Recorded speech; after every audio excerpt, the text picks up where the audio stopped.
Bismillahirrahmanirrahim. Assalamualaikum warahmatullahi wabarakatuh. Alhamdulillahi rabbil alamin. Wassalatu wassalamu ala asrafil anbiya'i wal mursalin wa ala alihi wa ashabihi wa man tabi'ahum bi ihsan ila yaumiddin. Amma ba'du. Bapak-bapak sekalian, saudara-saudaraku yang saya muliakan, kita berdoa kepada Allah dengan nama Allah yang indah dan sifatnya yang mulia, agar Allah jadikan salat subuh kita salat yang diterima olehnya sebagai bekal nanti menuju di hadapannya, di mana tidak ada amal-amal yang bisa menolong kita kecuali amal yang diterima. Dan Nabi kita yang mulia sallallahu senantiasa berdoa di waktu subuh dengan doa yang sudah kita hafal. Allahumma inna as'aluka ilman wa rizqan wa amalan. Beliau sallallahu selalu meminta agar Allah Subhanahu wa taala memberikan beliau ilmu, agar Allah memberikan beliau rezeki yang baik, dan agar Allah menerima amal-amal beliau. Kalau saja Nabi SAW senantiasa meminta itu kepada Allah, maka wajib bagi kita untuk mengikuti beliau, meminta kepada Allah agar kita diberikan ilmu yang bermanfaat, rezeki yang baik, dan amal yang diterima. Satu salat kita yang diterima oleh Allah itu lebih baik dari dunia dan segala isinya. Dan kita belum tahu, Pak, apakah selama ini salat kita diterima? Kita tidak tahu. Maka wajib bagi kita meminta kepada Allah agar salat-salat kita diterima. Dan Nabi kita berkata bahwasanya amal yang pertama kali nanti dihisab di yaumil akhirah adalah salat. Kalau salatnya bagus hisabnya, maka hisab yang lainnya mudah. Kalau hisab salatnya rusak, jangan harap amal-amal yang lain itu mudah hisabnya, berat. Jadi Bapak Ibu sekalian, saya mengajak diri saya dan semuanya agar memperbaiki hubungan salat kita kepada Allah. Berusahalah untuk mencari cara agar salat kita sesuai dengan Nabi yang mulia sallallahu alaihi wasallam. Ya, karena salat yang mengikuti beliau, salat yang diperintahkan oleh Allah Subhanahu wa taala. Mulai dari takbiratul ihram sampai salam, bahkan zikir-zikir setelah salat pun ya, diperintahkan agar menyamai beliau sallallahu alaihi wasallam.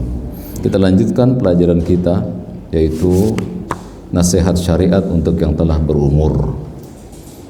Ya, ini sepertinya condong kepada yang sudah ada putih-putihnya di jenggotnya, di kepalanya, dan seterusnya.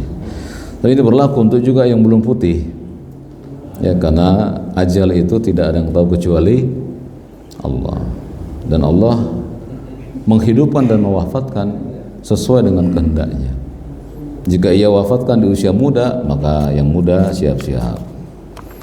Ya, jika ia tidak diwafatkan di usia muda, maka tidak ada kehidupan setelah usia tua. Ya, berapa umurnya sekarang, Pak? Rata-rata 40 tahun ke atas kan? Nah, itu namanya dalam bahasa Al-Quran disebut syekh, udah tua. Ya, syekh itu udah 40 tahun lebih sehari. Nah, yang udah 40 tahun disebut syekh ini siap-siap. Kalau kita nggak siap dari sekarang kapan? Ya, belum lama kita berjalan, di hadapan kita orang jatuh, padahal dalam keadaan segar bugar. Anak muda lagi care free day, lagi jalan, terus jatuh, wafat, dibawa ke rumah sakit, wafat. Ada orang tua lagi sholat, wafat. Nggak ada tahu. Tapi sebelum kita datang kepada kita hal itu, kita diperintahkan. Yang pertama sudah kita bahas pada pertemuan yang lalu, menuntut dan menambah ilmu agama, dan rajin menuntutnya, serta sedih kalau tertinggal dari menuntut ilmu agama. Berkata Hasan Al-Basri rahimahullahu ta'ala, sungguh aku heran kepada orang-orang yang mampu membalikan kepingan logam hanya dengan ujung jarinya. Tapi aku bingung, orang itu tidak bisa berwudu dengan wudu yang diajarkan Nabi SAW. Jadi belum menyindir orang-orang yang alim dalam urusan dunia, tapi jahil dalam urusan akhirat. Jadi mari yang sudah punya ilmu dunia, pelajari ilmu agama.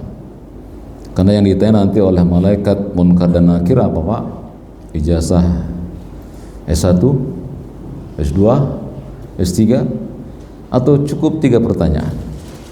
Siapa rohmu, siapa nabimu, dan apa agama? Itu yang ditanya dalam bahasa Arab. Nah loh, yang nggak bisa bahasa Arab nggak, nanti yang bisa menjawab itu iman dan amal saleh, di antaranya dengan menuntut ilmu. Kita terakhir pada halaman ke-8 ya, Arayan tanggal 10 Agustus yang lalu. Dan kita akan lihat Pak, para ulama Islam menuntut ilmunya sudah pada usia tua. Imam Al-Bukhari yang hidup di antara tahun 194 dan 256 Hijriah berkata, wa qad ta'allama ashabun nabi fi kibaris sinnihim. Sahabat-sahabat Nabi mulai belajar di usia tua. Itu ada dalam kitab Sahih Bukhari, ya, kitab Al-Ilm. Sahabat-sahabat Nabi belajar di usia tua. Ada orang-orang ahlul kitab mendatangi satu majelis ahlu sunnah. Dia mengejek karena orang-orang tuanya sedang belajar kitab. Kata mereka, untuk apa kalian belajar seperti ini? Kami sudah menuju bulan.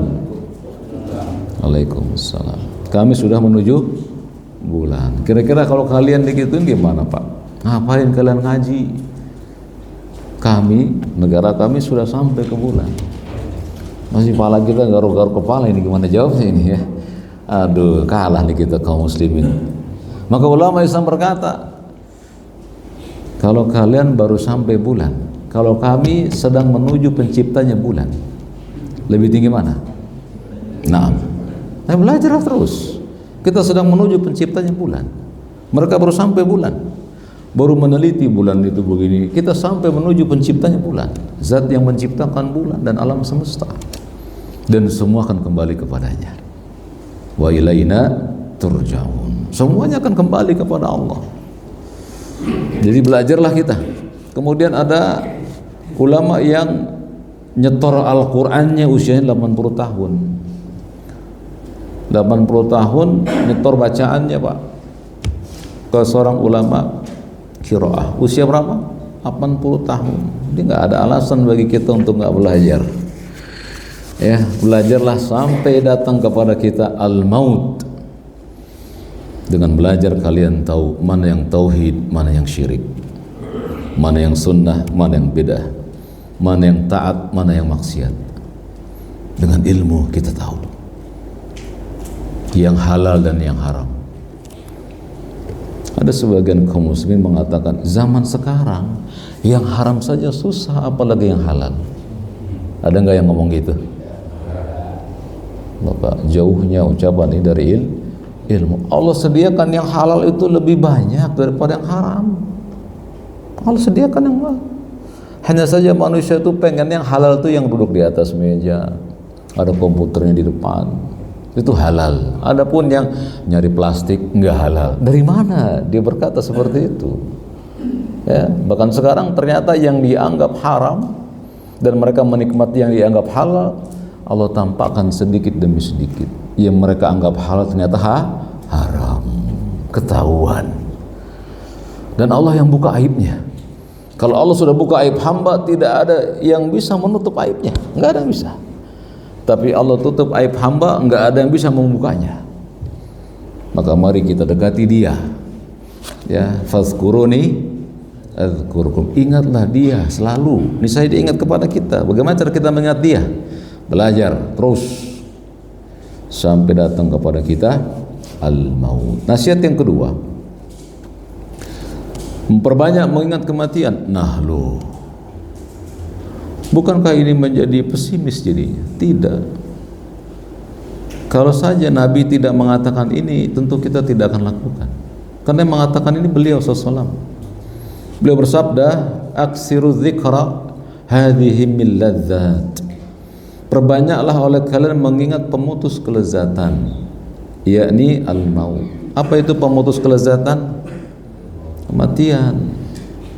Kalau kita suka apa dengan kelezatan dunia, ya, wa mal hayatud dunya illa mataul. Perhiasan dunia itu perhiasan yang menipu. Ada orang kerja dari pagi sampai pagi malam, pagi sampai pagi lagi, Pak. Yang dia cari dunia. Dapat, bisa dapat dia. Ya, karena al-jaza min jinsil amal. Balasan sesuai dengan jenis amalnya. Dia banting tulang, Pak. Tulangnya dibanting-banting. Hampir retak. Demi apa? Demi dunia. Dapat. Dia punya falsafah hidup, kalau ingin sukses kerja nggak pernah kena matahari, gitu. Maksudnya apa itu? Pak Roni? Ya, berangkat pagi, pulang pagi, ya gitu. Nggak kena matahari jadinya. Tapi lihat Nabi SAW, beliau berangkat di pagi hari, pulang di sore hari.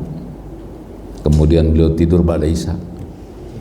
Tapi beliau merupakan sosok manusia yang paling mulia di atas muka bumi. Demikian pula para sahabat beliau, bangun jam 1, jam 2 sampai subuh bangun. Perang nomor 1 di depan, nggak penakut, nggak pengecut. Hidupnya damai, dijamin sorga. Jasad mereka masih hidup, Allah jamin mereka sorga. Coba. Padahal semua nanti, Pak, yang kaya, yang tidak kaya, yang di barat dan timur bumi wafat, Allah bangkitkan, dan semuanya menuju hisab. Nggak ada yang lewat satu orang pun, dan nggak ada yang berani melawan Allah Subhanahu wa Ta'ala. Allah berfirman, Ainal malak, mana raja-raja dunia, mana dipanggil oleh Allah. Tidak ada yang berani mengangkat kepalanya, tertunduk di hadapan Rabbul Alamin. Jadi sekarang kita tahu ternyata kematian itu penting kita ingat. Nabi yang mengatakan perbanyak mengingat kematian. Ya.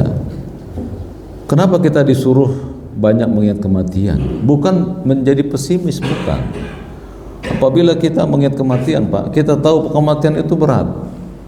Dan semua manusia mengalami ini, Pak, yang disebut dengan sakaratul. Dan Nabi mengatakan semua orang mengalami kesulitan sakaratul maut, termasuk aku. Jadi Nabi SAW merasakan himpitan sakaratul maut. Tapi Allah Subhanahu wa Ta'ala menolong hamba-hambanya yang hidup di atas syariatnya. Allah akan bantu mereka dengan qaulus tsabit. Apa itu qaulus tsabit? La ilaha illallah. Dan ucapan ini nggak bisa dilatih di dunia. Dibaca 100, 200, 300, nggak bisa menolong orang tersebut selama kalimat ini tidak dipenuhi konsekuensinya. Apa sih arti la ilaha illallah? Yang kalian tahu, tidak ada Tuhan selain. Tapi banyak manusia menjadikan selain Allah Tuhan yang disembah. Di antaranya ini, Pak. Kata mereka, ini nyawa saya. Oh, nyawa dia. Ya tidak. Dia berani ketika sholat, dia tinggalkan sholatnya demi ini, Pak. Mari kita hitung, Pak, berapa banyak kita memegang ini atau memegang itu? Berapa banyak kita membaca huruf-huruf Arab alif sampai ya dibanding membaca berita di sini? Hitunglah oleh kita. Berapa banyak tangan kita ini memegang zikir-zikir kepada Allah atau memegang ini? Hitung oleh kita. Bagaimana kalau Allah datangkan saat kita memegangnya, malaikat maut yang nggak peduli siapapun kita, apakah kita presiden, pemilik dunia dan segala isinya, atau rakyat jelata, malaikat maut nggak ada yang ditakuti oleh dia, nggak ada, kecuali Rabbul Alamin. Seorang ulama berkata, barang siapa yang banyak mengingat kematian, dia akan dimuliakan dengan 3 perkara. Yang pertama, dia pasti bersegera dalam bertobat, pasti, karena dia tahu dia akan menghadapi Allah, dia segera bertobat. Yang kedua, hatinya qanaah. Apalagi yang mau dia cari? Apalagi yang sekarang sudah cukup? Apalagi yang mau dia cari? Rumah sudah punya, istri dan anak sudah ada, cucu sudah ada. Apalagi yang mau dia cari? Hatinya qanaah, Pak. Yang ketiga, bersemangat melakukan ibadah. Iya, makanya kebanyakan, Pak, yang ngisi masjid-masjid itu yang udah putih-putih. Alhamdulillah ya, daripada nggak ada sama sekali. Ya, jadi orang yang mengingat pemutus kelezatan, dia pasti akan mendapatkan 3 keadaan. Dia bersegera dalam pertobatannya, hatinya qanaah, dan yang ketiga dia bersemangat melakukan ibadah. Adapun kata ulama ini, barang siapa yang lupa mengingat kematian, dia akan dihukum dengan 3 perkara. Dia akan menunda-nunda tobatnya. Ntar aja dah, kalau udah tua banget gitu. Udah tua banget yang nggak bisa ingat apa-apa. Ya. Alhamdulillahi rabbil alamin ghairil maghdubi alaihim. Buru-buru cepat Pak Fatihahnya. Sah apa tidak salatnya? Kata Nabi, la salata liman lam yaqra bi Fatihatil kitab. Enggak sah salat seseorang yang enggak baca Fatihah. Al-Fatihah 7 ayat yang berulang-ulang dari basmalah sampai waladhdallin. Dihilangkan sebagiannya, enggak sah salatnya. Dan dia lakukan itu di usia-usia tua. Bagaimana mungkin Allah menerima salatnya? Karena yang lain sebelum itu dia nggak begitu peduli. Dia peduli di usia tua saat sulit untuk menghafal dan mengingat. Yang kedua, tidak ridho terhadap pemberian Allah, nggak qanaah hatinya Pak. Ya, kenapa? Umur masih panjang, mumpung masih bisa hidup, ngapalah, kapan lagi saya menghabiskan usia ini? Dan yang ketiga, pasti malas beribadah karena angan-angannya panjang. Beliau sallallahu alaihi wasallam bersabda, orang yang pandai adalah orang yang mampu menghisab dirinya dan beramal mencurahkan semua potensi untuk kepentingan setelah matinya. Wal ajizu, tapi orang yang lemah, man atba'a nafsahu, yang suka mengikuti hawa nafsunya, ya, thumma tamanna 'ala Allah, dan berangan-angan kosong kepada Allah. Allah juga tahu saya udah tua, nggak apa-apa saya saya sholatnya salah, nggak apa-apa. Itu dia, ini namanya angan-angan kosong. Kenapa usia mudanya dulu nggak digunakan untuk bertobat? Kalau udah tua susah Pak. Antum tahu tidak firman Allah dalam surat At-Tin, "Tsumma radadna wa asfala safilin." Apa artinya? Kata Allah Subhanahu wa taala, kemudian kami akan kembalikan kalian kepada asal penciptaan kalian. Kata Ibnu Abbas, kalian akan pikun. Semua manusia akan pikun, semua. Tapi Allah kecualikan illa alladzina amanu wa amilu solihati falahum, kecuali orang yang beriman dan beramal saleh, bagi mereka pahala yang tidak dibatasi. Berkata pula beliau Ibnu Abbas, makna amal saleh yang suka membaca Quran. Jadi orang yang tidak membaca Quran siap-siap kena pikun. Kenapa demikian Pak? Karena Quran dibaca dalam sholat, betul tidak? Apa ayat surat Al-Quran dibaca dalam sholat? Al-Fatihah, apalagi? Asy-Syam tadi yang dibaca, dan seterusnya yang antum baca. Kalau antum dan saya nggak bisa baca Quran, apa yang mau kita baca dalam sholat? Usia kita sudah 40-an tahun. Betapa banyak di kepala kita ini pikiran Pak.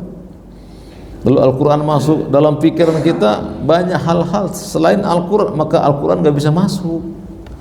Karena sudah banyak pikiran kita. Makanya kenapa banyak pondok-pondok tahfiz isinya anak-anak SD, karena mereka belum banyak pikirannya. SMP, pondok tahfiz mudah menerima Quran. Kita yang sudah tua ini gimana kalau kita nggak pacu?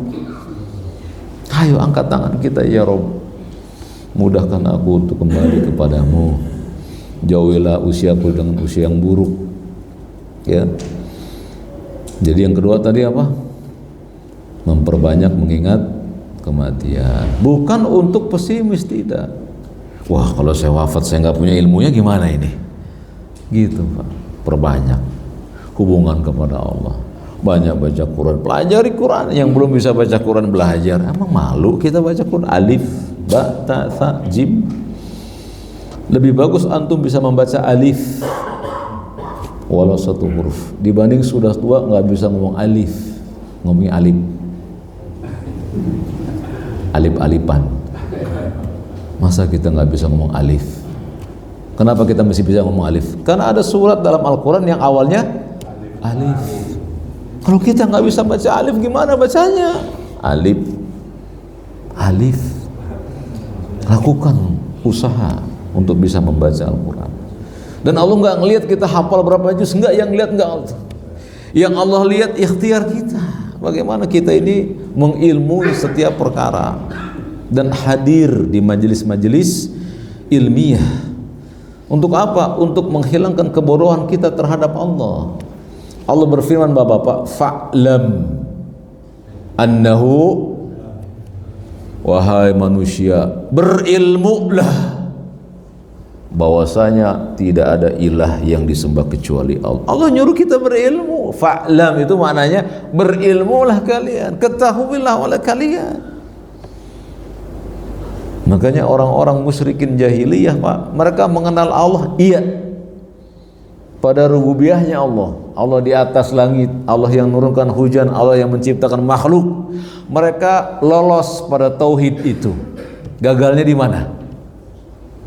Mereka nggak menyembah Allah yang satu karena kebodohan mereka. Maka disebut zaman jahiliyah. Bukan bodoh akalnya, bukan. Abu Lahab itu pembesar, Pak, jago-jago matematikanya kalau zaman sekarang, jago pemerintahannya, jago. Yang bodoh apanya, Pak? Imannya. Dia sudah tahu Allah di atas langit, tapi dia menyembah Allah yang mereka buat. Al-ilah mereka ganti Al-Latta, Al-Aziz mereka ganti Al-Uzza. Nah, ini kejahilan mereka. Nah, kita jangan ikut-ikutan mereka. Kita belajar agar tahu bahwa zat yang harus kita sembah Allah Tabaraka wa Ta'ala. Tidak ada Tuhan selain Dia. Saya dan antum sudah berjanji dalam sholat kita, inna sholati wa nusuki, terus lillahi rabbil alamin la syarikalah. Nah, itu dia.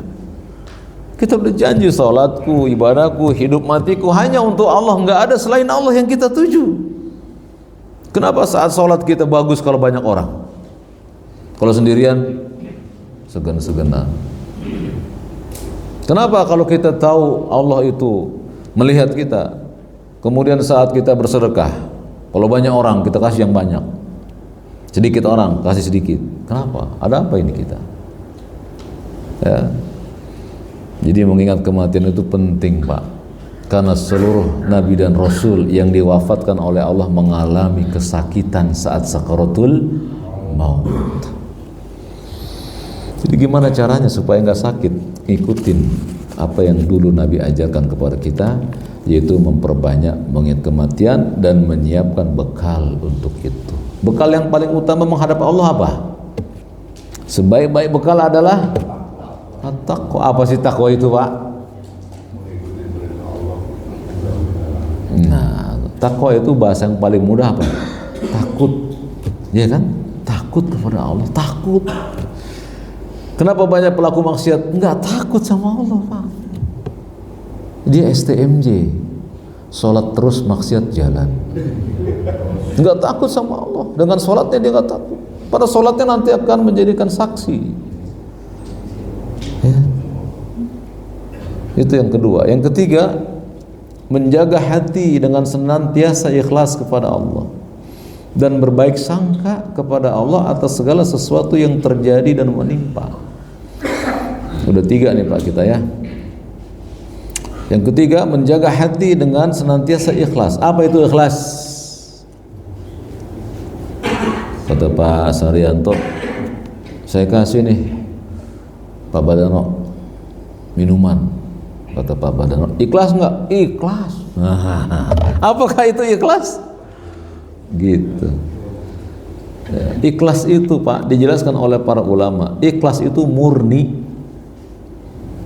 Kalau antum, Pak, dikasih air, mau yang murni atau yang nggak murni? Ibadah yang kita serahkan pada Allah harus murni. Jangan ada selain Allah yang kita tuju. A'udzubillahi minasyaitonirrajim. Pak, a'udzubillahi ada orang bagusin baca Qur'annya. Kalau nggak ada, udah asal-asalan. Ada apa dengan orang ini? Ya, kalau nyumbang itu Pak, kemana saja? Itu habis nyumbang dia sakit. Kenapa? Nama aja nggak ditulis. Dia sakit meriang. Namanya nggak ada soalnya. Ada apa dengan orang ini? Ada apa? Ada apa dengan kita, Pak? Ya, kalau kita ingin melaksanakan apa saja, terutama ibadah-ibadah badaniyah seperti umrah haji, kenapa kita nggak sabar untuk tidak menampilkan foto profil? Kenapa? Kenapa media yang Allah berikan sebagai nikmat ini kita jadikan maksiat? Kita tulis status, aduh enak sekali kalau umroh di bulan Ramadan. Buat apa nulis itu? Ada apa kita ini, Pak? Kenapa amal-amal kita tampakkan ke hadapan manusia? Apa yang mau kita dapati dari itu? Pujian kan? Perhatian. Itulah syirik. Jadi syirik itu adalah engkau jadikan, kata Nabi SAW, asyirku antaj'ala lillahi nidda. Engkau jadikan Allah memiliki tandingan yang kau tuju. Itu lawan dari ikhlas. Jadi ikhlas itu murni, yang dituju hanya satu. Adapun syirik ada satu dan selainnya. Makanya riya disebut syirik. Kenapa riya disebut syirik? Karena dia sholat untuk Allah tapi dia perbagus sholatnya, ada yang melihatnya. Itu namanya syirik. Syirik besar atau syirik kecil? Syirik kecil, tapi jangan kalian remehkan kecilnya. Karena syirik kecil persis di bawah syirik besar. Dan syirik kecil di atas maksiat dan bid'ah. Kalau bid'ah saja Pak diancam neraka, syirik kecil di atas bid'ah dosanya. Bersumpah dengan nama Allah dan Rasulnya, demi Allah dan Rasulnya. Sering nggak dengar begini? Ini syirik kecil Pak.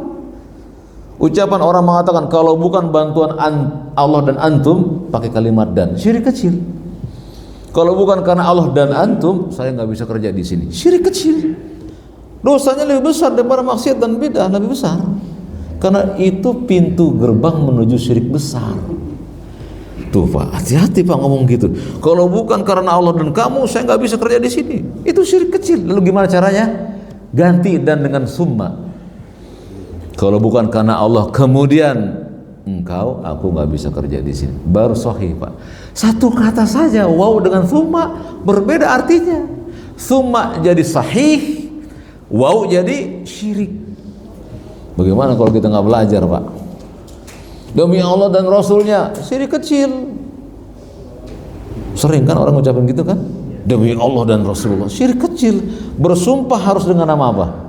Allah saja. Wallahi, demi Allah, demi zat yang jiwaku berada di tangannya, demi pemilik Ka'bah, hanya boleh pada Allah. Nggak boleh ada sandingan dalam sumpah. Coba lihat itu Pak. Betapa selama ini barangkali sebagian kita menganggap ini perkara biasa. Demi Allah dan Rasulnya, menegaskan supaya wah saya bersumpah nih gitu. Tapi sumpahnya salah. Jadi kita mesti ikhlas Pak. Dan ikhlas bukan amalan bibir, ikhlas amalan hati. Dan orang yang ikhlas itu Pak, cirinya dia tahu bahwa Allah perintahkan dia berbuat sesuatu tersebut. Contoh sholat. Ada nggak perintah sholatnya Pak? Inna sholata kanat alal mu'minina kitaban mauquta. Sungguh salat itu diwajibkan. Kita salat 5 waktu ada waktunya. Ketika antum salat karena tahu perintahnya, jadilah ikhlas. Itu yang pertama. Ciri yang kedua, kalian minta pahalanya dari sisi Allah.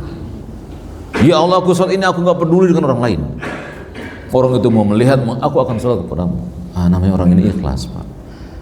Kemudian oleh para ulama dituntun Pak, supaya mudah itu ikhlas adalah engkau tidak butuh pujian manusia dan engkau tidak takut celaan manusia. Jadi ikhlas itu Pak nggak butuh penilaian manusia.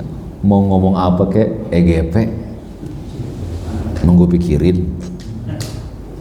Yang gue pikirin bagaimana agar sholatku diterima oleh Allah Subhanahu Wa Taala. Sodakoh, hajiku, berbakti kepada orang tua, aku hanya minta balasannya dari Allah Subhanahu Wa Taala. Orang lain mau ngomong apa silakan. Ini orang nggak udah seperti ini, masya Allah. Nggak ada yang dia takuti, nggak ada yang dikhawatirkan. Wala khaufun alaihim wala hum yahzanun. Orang seperti ini nggak ada yang dia khawatirkan dan nggak ada yang membuat dia bersedih. Kenapa? Segala sesuatunya hanya Allah yang dia tuju. Orang lain nggak menilai dia nggak masalah, dipuji dia nggak suka, dicela dia biasa. Lihat coba orang ikhlas. Dan ikhlas bukan amalan lisan. Ikhlas kok saya, ikhlas. Nggak bisa. Kemudian bentuknya Pak, di antara ikhlas itu nggak butuh ucapan terima kasih. Al-Insan ayat 9. Innama nut'imukum liwajhillah. Sungguh aku beri makan kalian hanya untuk mencari wajah Allah. La nuridu minkum jazaan wala syukur. Aku nggak butuh dari kalian balasan dan ucapan terima kasih. Nah sekarang kita ini Pak, kalau ada kita barang di kita kasih orang lain, kita nunggu ucapan dia. Kalau dia nggak ngucapin terima kasih, ada di hati kita, besok lu gue nggak kasih lagi. Begitu apa nggak Pak? Ada kan begitu kita? Wah jangan kasih lagi. Kenapa? Orangnya nggak suka terima kasih. Ucapan terima kasih itu antara dia dengan Allah, bukan antara dia dengan yang memberikan. Yang memberikan setelah memberikan pulang Pak. Ada lagi sebagian kita kalau bersedekah ke panti-panti asuhan, bertemu dengan anak-anak fakir yatim, dibelai kepala mereka. Alhamdulillah sesuai sunnah, dikasih makanan. Nggak segera pulang Pak. Apa kata yang memberikan? Tolong doain Bapak Ibu ya. Apa namanya ini Pak kalau bukan balasan? Kenapa sih kita memberikan sesuatu kita minta balasan darinya? Kenapa? Ada apa kita ini? Bisa dipahami? Jadi ikhlas itu kita nggak butuh balasan dari makhluk, nggak butuh. Kita hanya butuh balasan dari Allah Subhanahu wa Ta'ala. Makanya sebelum sholat dan puasa Allah nyuruh apa kita Pak? Wa ma umiru illa liyabudullaha mukhlishina lahudina hunafa. Baru wa yuqimus sholat wa yutuz zakah. Kerjakan sholat zakat setelah engkau ikhlas dulu.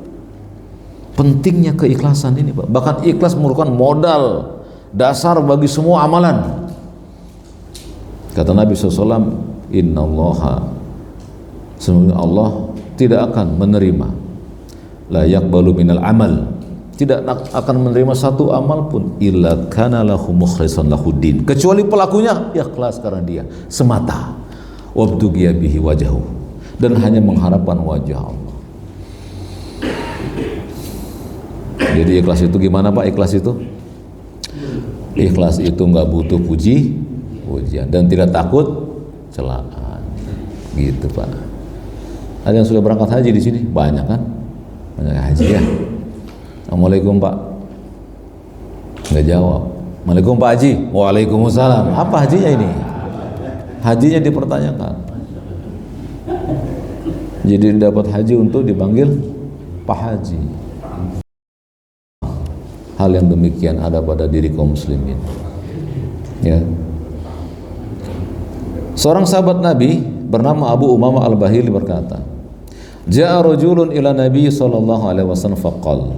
Datang seorang laki-laki kepada Nabi SAW dan berkata, Ara'aita rajulan ghaza yaltamisul ajra wa dzikra. Ya Rasulullah, apa menurut pendapatmu ada seorang laki-laki yang berperang, yang dia inginkan adalah balasan perangnya, upah perang, wa dzikra, dan dikenal namanya.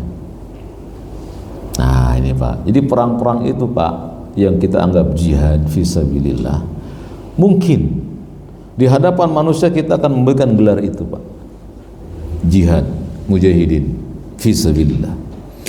Tapi apa kata Nabi SAW ketika beliau ditanya, bagaimana pendapatmu jika ada seorang laki-laki yang berperang, yang dia cari adalah upah perang dan popularitas, dikenal di YouTube dan yang semisal dengan itu, ya, malahu, kata orang ini, apa yang dia dapat?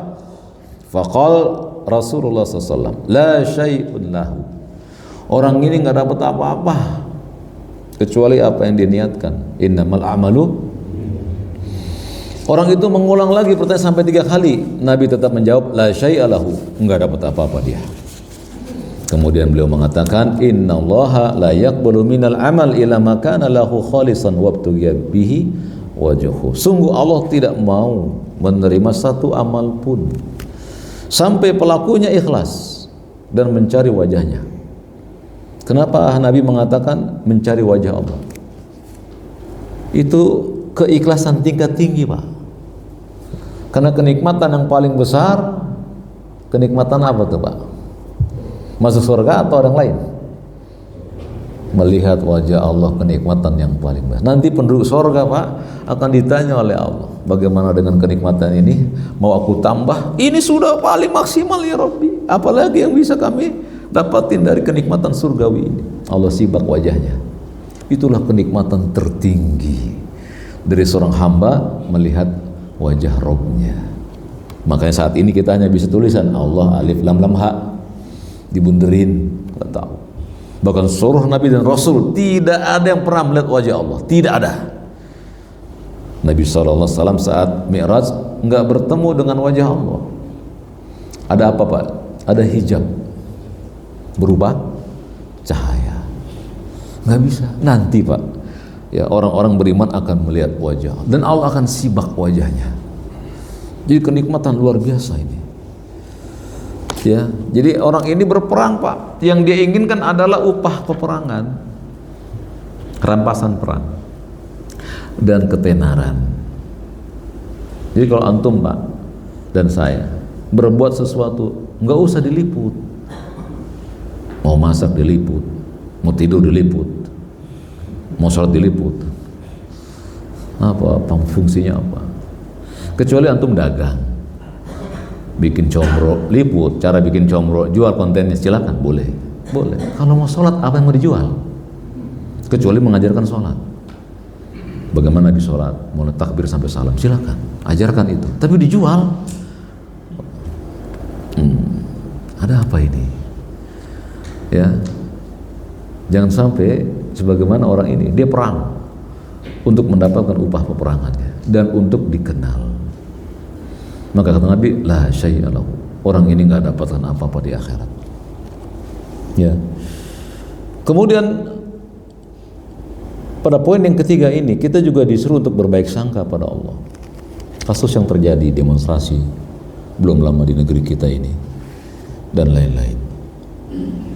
Kita tidak pernah berbaik sangka pada Allah. Kita melihat bahwa kita kurang. Ya, kita ngos-ngosan nyari nafkah. Ada orang lain yang nggak ngos-ngosan. Saya bertanya sama kalian semua, apakah Allah tidak tahu orang yang gajinya besar? Atau Allah tahu? Ya, Allah tahu tidak orang yang gajinya besar? Terjadi tidak? Oh, antum sebelah aja gaji beda. Tidak. Di sebelah antum gajinya dengan antum beda. Ada yang gede, ada yang kecil. Kenapa antum gak protes? Allah Subhanahu wa ta'ala telah menetapkan rezeki kita berbeda-beda, dan itu semuanya dengan ilmunya yang adil. Tidak ada yang salah dalam ilmu Allah. Ketika seseorang itu mendapatkan kelebihan harta, lalu Allah sempitkan sebagian lain dengan harta itu, maka Allah perintahkan apa? Zakat. Terjadilah itu. Nabi SAW ditanya, ya Rasulullah, bagaimana menurut pendapatmu jika kami dipimpin oleh pemimpin yang mementingkan hak mereka dan tidak mementingkan hak kami? Apakah Allah mewahyukan kepada Nabi, lengserkan pemimpin itu, perangi pemimpin itu? Lah, 14 abad yang silam Nabi telah bersabda, tunaikan hak kalian kepada mereka, minta hak kalian kepada Allah. Ditanya lagi, ya Rasulullah, bagaimana kalau kami mendapati pemimpin yang berhati syaitan, berbadan manusia? Apa kata Nabi? Isma wa ati, dengarlah dan taatilah. Wa in daraba dhuhraka wa in akhadha malak, sekalipun mereka memukul punggungmu dan mengambil hartamu, isma wa ati. Datang lagi kepada beliau, ya Rasulullah, sampai kapan kami bersabar? Ini pertanyaan yang sering ditanya. Sampai kapan kami bersabar menghadapi penguasa tersebut? Apa kata Nabi? Fasbiru hatta talqauni alal haudi, bersabarlah kalian sampai kalian bertemu denganku di telagaku. Nabi ngabarin ini Pak. Baik sangka kita kepada Allah udah mencukupi itu. Karena sabar itu baik sangka kita kepada Allah. Al-A'raf 127 sampai 137 Pak bercerita tentang Fir'aun dan Bani Israel. Bani Israel ditindas dengan penindasan yang sangat kejam oleh siapa? Fir'aun. Berkata pembesarnya Fir'aun, "Atadzaru Musa wa qaumahu liyufsidu fil ard." Apakah kau biarkan Musa dan pengikutnya membuat kerusakan di negeri kita ini dan meninggalkan engkau dan Tuhan-Tuhan yang kamu sembah? Apa kata Firaun? Sanuqatilu abna'ahum. Kita bunuh anak laki-laki mereka. Dan kita biarkan anak-anak perempuan mereka menjanda, enggak dikasih pangan. Kata Firaun, wa inna fawqahum qahirun. Kita memiliki kekuasaan atas mereka. 14 abad yang silam kita sudah dididik oleh Al-Quran. Datang Bani Israel, ya Musa, kami ditindas Fir'aun sebelum kau datang dan setelah kau datang. Apakah Allah wahyukan Musa untuk membimbing Bani Israel menghantam Fir'aun? La. Apa kata Musa alaihissalam? Qala Musa liqaumi. Berkata Musa kepada kaumnya, Ista'inu billah wasbiru. Mintalah kalian tolong pada Allah dan bersabarlah. Di akhir kisah itu di 137 Allah katakan, kami berikan Bani Israel bumi di barat dan di timur bima sabaru, disebabkan kesabaran mereka. Sabar itu bukan ridho dengan kezaliman. Nggak ada orang yang mengatakan sabar itu ridho. Tidak. Sabar itu dijelaskan oleh para ulama Islam. Sabar itu engkau menahan diri untuk tidak bermaksiat pada Allah. Makanya ada seorang wanita menangis di pinggir kubur. Kata Nabi, kenapa kamu? Bersabarlah. Kamu tidak tahu perasaan aku, kata orang ini.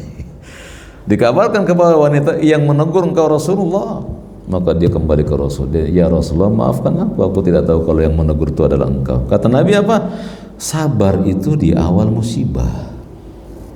Bersabarlah kita itu, menahan diri agar tidak berbuat maksiat. Makanya beliau mengharamkan perbuatan meratap. Apa itu meratap? Memukul-mukul pipi, merobek-robek baju dan berteriak-teriak saat kesulitan. Namanya meratap. Hukumnya haram, dibenci. Bahkan Imam Syafi'i mengatakan, aku membenci maktam, berkumpul-kumpul di rumah orang yang mayitnya udah dikubur. Dibenci oleh Imam Syafi'i rahimahullah. Kenapa? Buruk sangka kepada Allah. Kalau ada keluarga kita diambil, nanti siapa yang akan menafkahi kami? Wala haula wala quwata illa billah. Siapa yang menafkahi antum semua, Pak? Yakin? Kalau gajian terlambat udah pusing malah kita.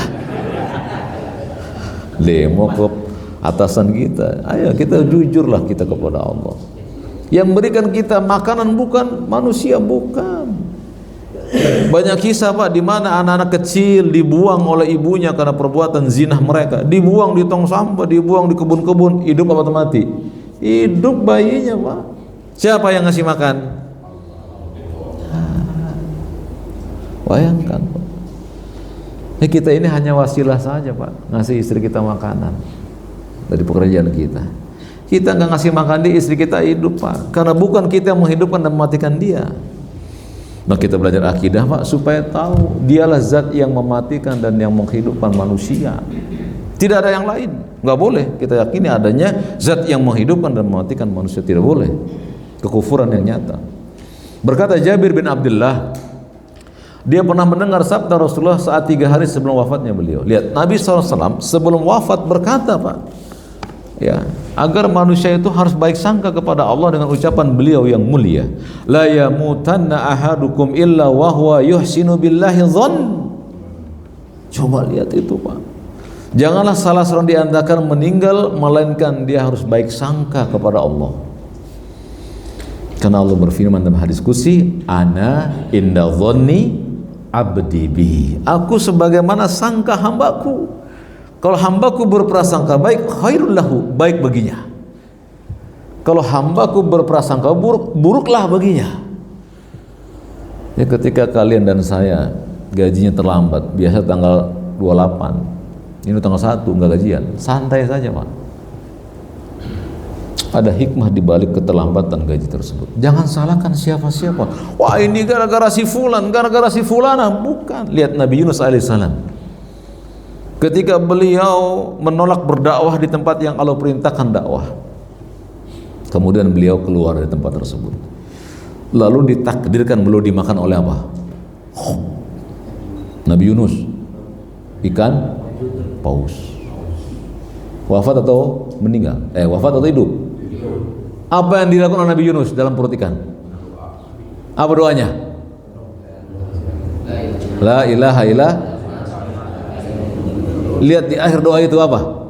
Inni kuntu, sesungguhnya akulah yang berbuat dolim. Nabi Yunus nggak nyalain umatnya itu. Ya antum dan saya Pak, kalau mau ngaji motor mogok ini nih dipakai sama istri nih pasti nih nyalain ini orang lain Pak. Nabi Yunus Pak ditelan yang doanya la ilaha illa anta subhanaka, tidak ada zat yang disembah kecuali engkau maha suci, sesungguhnya akulah yang berbuat dolim. Beliau salahkan diri beliau sendiri, dan ini sesuai dengan firman Allah tabaraka wa taala, wa ma'asabakum min musibatin fabima kasabat aydikum. Musibah apa saja menimpa kalian karena tangan-tangan kalian sendiri. Wa yafu an katsir, tapi musibah yang menimpa kalian tersebut sekalipun ulah kalian, kata Allah, wa yafu an katsir, aku hapuskan sebagian besarnya. Jadi ketika kita melihat ada orang lain itu lebih dari kita bersyukur Pak. Ustaz, tapi kan itu pemimpin. Saya mau tanya sama kalian, Nabi SAW bersabda begini, barang siapa yang mencela saudaranya, maka itu kefasikan. Siapa yang dimaksud saudaranya di sini? Mencaci muslim fasik. Siapa yang dimaksud dengan saudaranya? Istri kita muslim bukan Pak? Anak kita? Mereka saudara kita, satu agama itu. RT kita muslim tidak? Saudara kita itu Pak. Antum celah muslim. Jadi siapa saja yang muslim nggak boleh dicela. Jadi kewajiban kita ngapain? Nasihatin. Kata Nabi SAW, jika engkau menasihati sultan, datangi, pegang tangannya, duduk berdua dengannya, sampaikan nasihat padanya. Jika dia terima, itu yang kita inginkan. Jika tidak, sampailah hak mereka atas kita. Khalas. Tapi kita nggak sabar dengan ini Pak. Ya, kita buruk sangka kepada Allah. Allah nggak adil. Masa gaji saya nggak naik-naik, gajinya naik. Emang kenapa kalau gaji kita nggak naik? Yang bikin kita sempit materinya atau hati kita Pak? Sekarang antum Pak gajinya 1M, tapi di hati antum kurang ini 1M, harus 2M. Lihat sudah 1M, hati sempit, hancur jadinya Pak. Tapi antum gajinya 1J. 1J apa? 1 juta. 1 juta. Makannya ikan asin dan gado-gado. Bismillah. Ya Allah ya Rabbi. Ini makan kayak pizza yang 1 meter itu Pak. Kenapa? Dadanya lapang. Maka Nabi dinasihatkan oleh Jibril, ya Muhammad isma syi'ta, wahai Muhammad berbuatlah kamu sesuka hatimu, fa innaka mayyit, kamu akan mati. Ya Muhammad saraful mu'min qiyamul lail, wahai Muhammad kemuliaan seorang mukmin ada pada salat malamnya. Wa istiqna'u anin nas, dan hatinya yang lapang dari yang dimiliki oleh orang lain, itulah kesempurnaan muslim. Ya, kalau kita melihat ada orang yang kaya, kita doain, ya Allah berkahi kekayaannya itu. Jangan kita yang pusing Pak, orang teman kita kaya, kita yang pusing. Saudara kita kaya, biar saja kaya, tapi caranya dolim, datangi dia. Para dai Pak udah mendatangi orang-orang tersebut, tapi mereka tutup Pak, supaya nggak riya. Didakwahi mereka. Kami kan datang Pak ke semua pelosok, baik yang di atas maupun yang di bawah, kita sampaikan hak-hak Allah dan hak-hak Nabi, hak-hak Islam, dan itu tergantung mereka. Kalian punya anak tidak? Kalian punya anak kan? Berapa anak kalian? 2 atau 3? Ambillah 2. Dua-duanya sama atau tidak karakternya? Apakah kalian mesti samakan dua-duanya dengan satu karakter? Ketika satu karakter berbeda, apa kalian usir dari rumah kalian? Kalian apakan? Tetap saja di rumah kalian. Nah, jangan begitu, nak. Rajinlah kamu, nak. Itu anak kita nggak kita usir, Pak. Walaupun mereka nggak sama karakternya, karena mereka Muslim. Jadi baik sangkalah kepada Allah, karena Allah mengatakan, ana inda zonni abdi bi. Aku sebagaimana prasangka hambaku. Barakallahu fik. Habis waktunya? Habis? Belum? Hah? Pertanyaan? Baik, kita tutup ya pada nomor 3 ya Pak ya. Nanti bulan depan menjaga lisan dari perbuatan-perbuatan lisan yang buruk. Nomor 4 nanti Pak, insya Allah. Sekarang nomor 3 habis dulu ya. Tanggal 14 bulan 9 Ar-Rayyan. Naam, aqulu qouli hadza wa astaghfirullahaladzim li wa lakum wa lisairil muslimina min kulli dzambin fastaghfiruhu innahu huwal ghafurur rahim. Silakan bapak-bapak yang ingin menyampaikan sesuatu, barangkali ada yang ingin disampaikan dan ditanyakan terkait yang dibahas, silakan. Masih konsen kan? Fokus Pak, jangan ke belakang lihatnya. Kita fokus dulu sampai kita tutup kajiannya. Silakan Pak. Bismillahirrahmanirrahim Ustaz. Waalaikumsalam warahmatullahi. Ya Ustaz Salihin silakan. Kita sekarang mengenal keutamaan Ramadan. Ketika kita dari masjid datang ke masjid sebelum adzan kan, sholat berjamaah, baca Quran lah kita. Ketika baca Quran itu kan bagus lah baca Quran di rumah sholat. Tibalah waktu adzan, muadzin adzan. Apa kita teruskan baca Quran, adzan pun berkumandang atau berhenti dulu? Bagusnya seperti apa? Bagus, barakallah. Bagus Pak. Rasul sallallahu alaihi wasallam mengajarkan kita Pak, amal yang harus kita kerjakan yang paling besar keutamaannya. Cari Pak. Cari amal yang besar keutamaannya. Dan amal yang paling besar keutamaannya yang cocok dengan Allah dan Rasulnya. Pertama ikhlas, yang kedua cocok dengan perbuatan Nabi SAW. Nabi SAW Pak menyuruh kita untuk beradab dengan azan. Ada 5 adab terhadap azan. Yang pertama, ya, mengulang suara muadzin. Allahu akbar, Allahu akbar. Ulangin Allahu akbar, Allahu akbar. Kecuali pada lafaz hayya 'alas shalah, kita baca la haula wala quwwata sampai terakhir Pak. Allahu akbar, la ilaha illallah. Dan kesalahan sebagian kita menambah dengan Muhammad Rasulullah. Ini keliru, nggak sesuai dengan contoh Nabi. Jadi ketika muadzin mengumandangkan la ilaha illallah yang terakhir, Allahu akbar, la ilaha illallah. Ucapkan la ilaha illallah tanpa Muhammad Rasulullah. Ya, karena begitu lafaznya. Yang kedua, dia bersolawat kepada Nabi SAW dengan solawat Ibrahimiyah.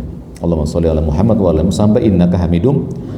Yang ketiga, dia berdoa setelah adzan. Apa doanya? Allahumma rabb hadhihi, ya, sampai selesai. Yang keempat, dia mengatakan raditu billah hiraba wa bil islami dina, dan seterusnya. Yang kelima, dia berdoa minta ampun. Allahumma ighfirli atau ikfirli boleh, atau rabbi ikfirli.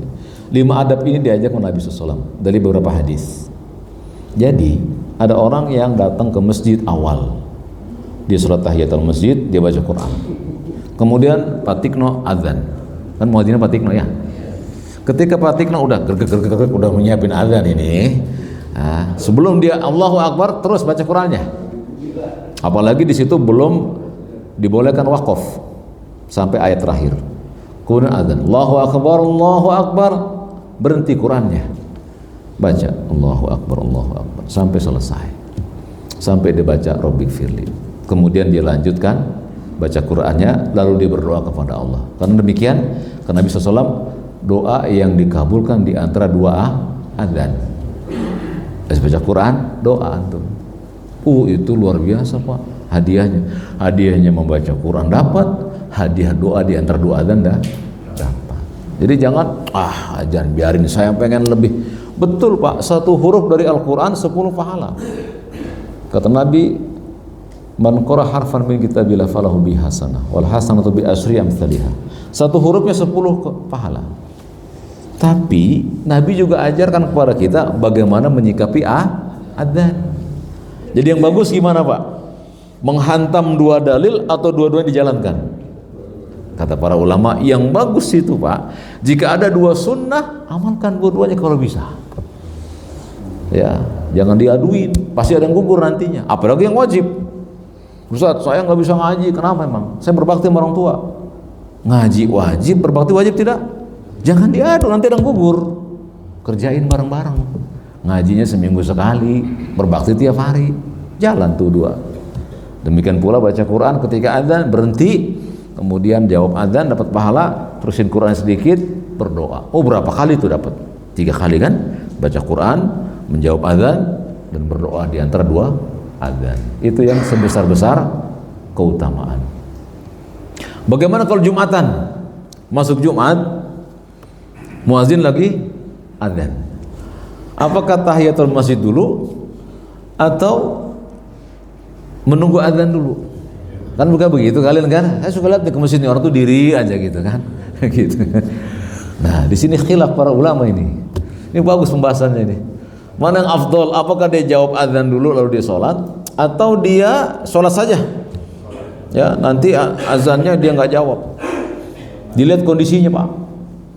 Ya, kalau dia berharap bisa mendengarkan khutbah, nggak tertinggal khutbah pertama, maka dia langsung sholat tahiyatul masjid, kemudian dia dengar khutbah. Karena rukun khutbah, rukun Jumat adalah khutbah. Menjawab salam, menjawab azan adalah sunnah. Jadi jangan kalahkan yang rukun dengan yang sunnah. Bisa dipahami? Barakallahu fiik. Yang lain, Pak Fidal.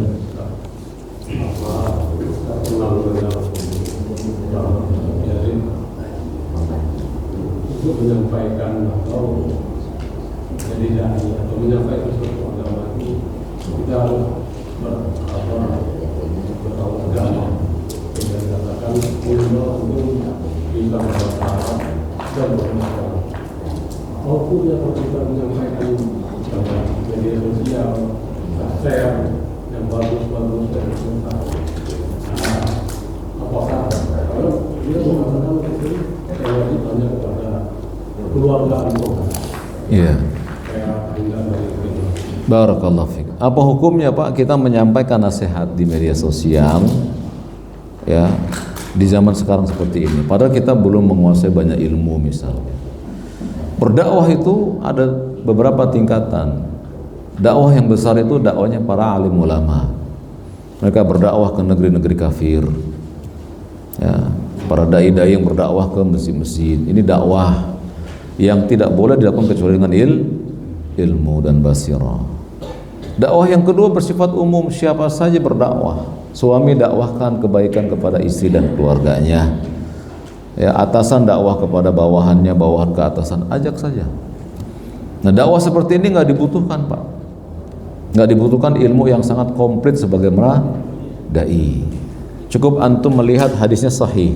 Masalahnya sekarang Pak, sekarang ini zaman Pak, itu hadis yang gak sahih ditulis HR Bukhari.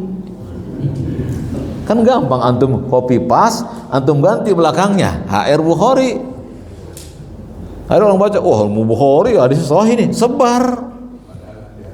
Padahal bukan hadis Bukhari. Ya. Barang siapa yang ingin meraih dunia, raihlah dengan ilmu. Barang siapa ingin meraih akhirat, raihlah dengan ilmu. HR Bukhari. Ini ucapan Syafi'i rahimahullah. Tapi ditulis HR Bukhari, coba lihat.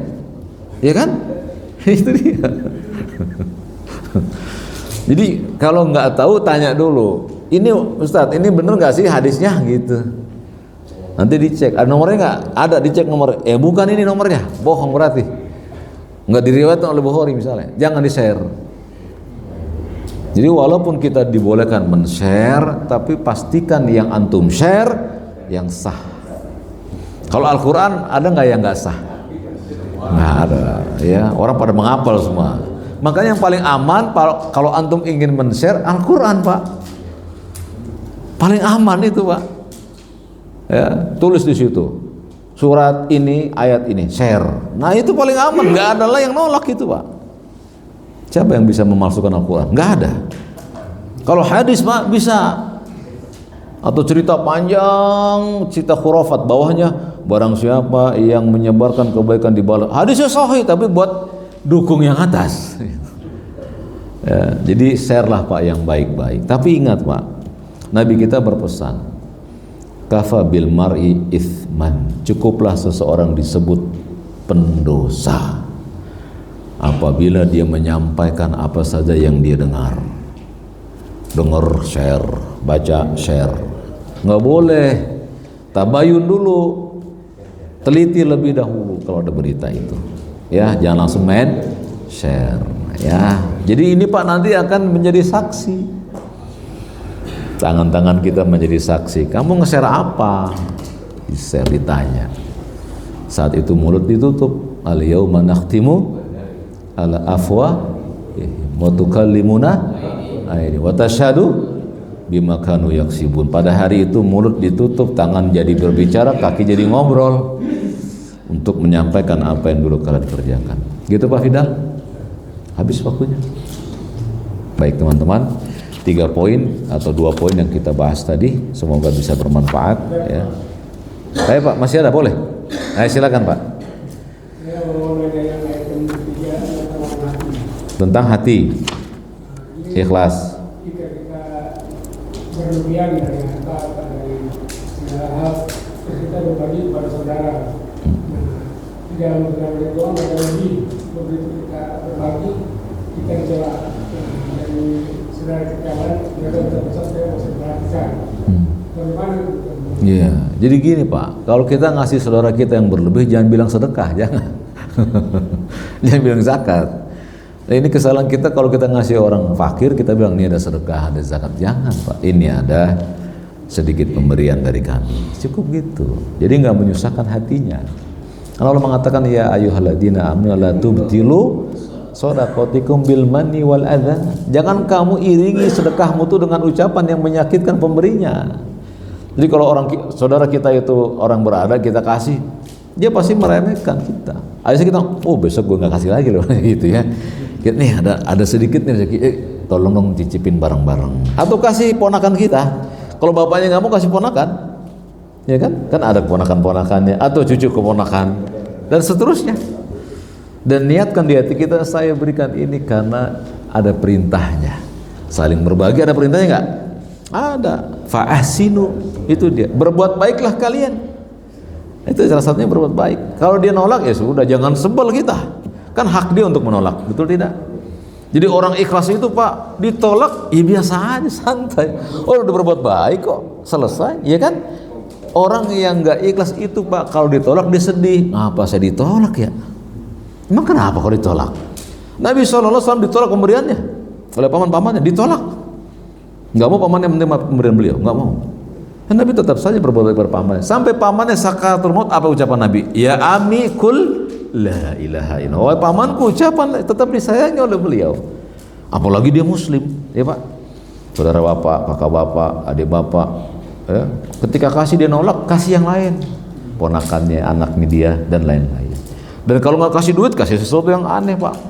Yang makanan, pokoknya makanan yang aneh-aneh lah. Makan apa sih? Korndok gitulah, pokok-pokok. Yang aneh-aneh yang orang lain gak pernah makan, Pak. Ini coba makan, enak lah. Tapi bapak udah makan duluan, ini rasanya enak. Ini makan.